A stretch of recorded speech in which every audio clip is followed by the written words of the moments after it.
Mardi a eu lieu une élection aux États-Unis qui était extrêmement significative, pas tant par les postes à combler que par le message envoyé. Bon, cela dit, on ne peut pas passer sous silence l'élection d'un très jeune maire musulman à New York. On ne peut pas passer sous silence non plus la victoire de la proposition 50 en Californie, qui était la réplique de Gavin Newsom, le gouverneur de la Californie, à la loi ou à la modification de la carte électorale du Texas. Donc, la réplique californienne est passée par référendum.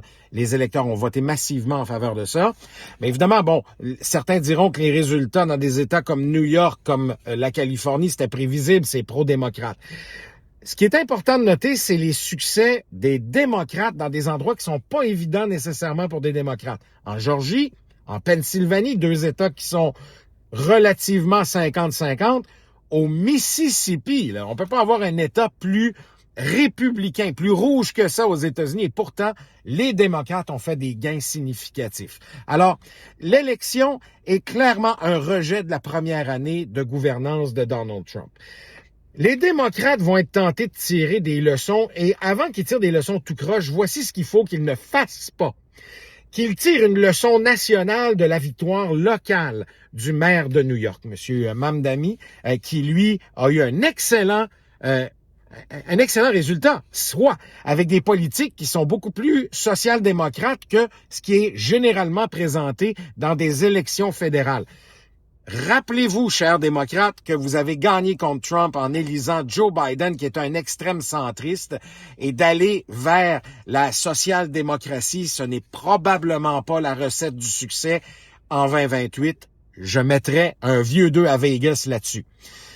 Les républicains ont une leçon à tirer de l'élection de mardi. C'est-à-dire que même si elle était à portée limitée, le message est clair.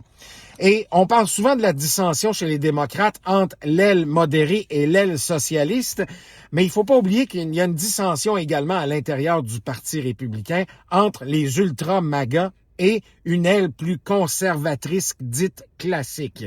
Et cette dissension-là va alimenter les sénateurs et les représentants qui avaient de la difficulté, qui commençaient déjà à prendre leur distance par rapport à Trump.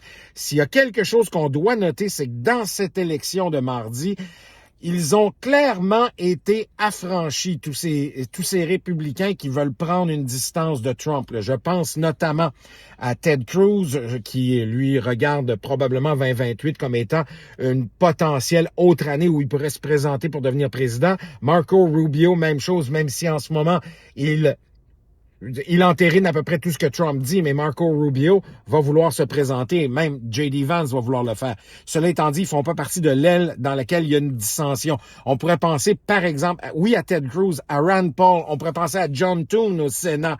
John Thune qui refuse catégoriquement de remettre en question le filibuster, même si Trump le demande. Je pense que l'élection de mardi va envoyer comme message aux républicains qui sont inconfortables avec Trump qu'ils ont la population derrière eux pour pouvoir prendre des positions qui vont à l'encontre de Donald Trump. Mais pas la base républicaine. Les derniers sondages indiquent encore que la base républicaine soutient Trump à 86%. Alors, ce sera un jeu d'équilibriste pour savoir quelle position prendre et quelle position rejeter ou accepter quand ça vient de Trump.